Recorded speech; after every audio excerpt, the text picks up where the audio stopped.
guys, welcome back to our channel Shanai's Corner. Today we are going to see one refreshing summer drink, ginger mint cooler. Now let's see the ingredients required for our recipe. 10 to 20 mint leaves, 1 tablespoon ginger, juice of half lemon, 2 tablespoons of sugar and some ice cubes.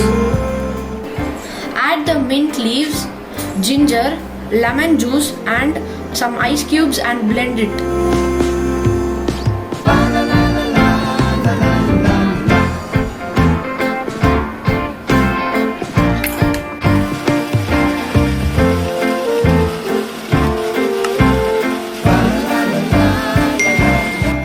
Once everything is blended, add 2 tablespoons of sugar and a cup of water.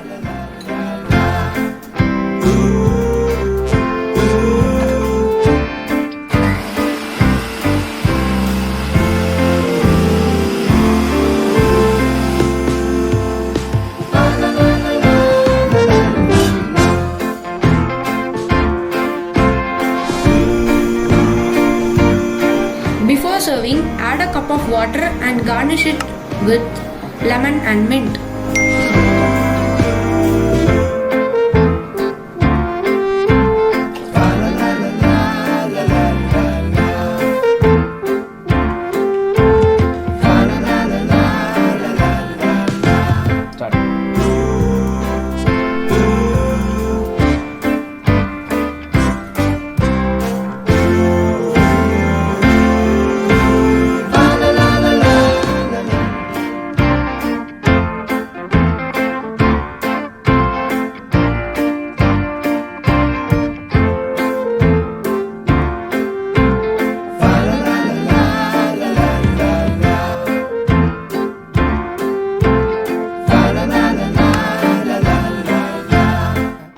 Your ginger mint cooler is now ready.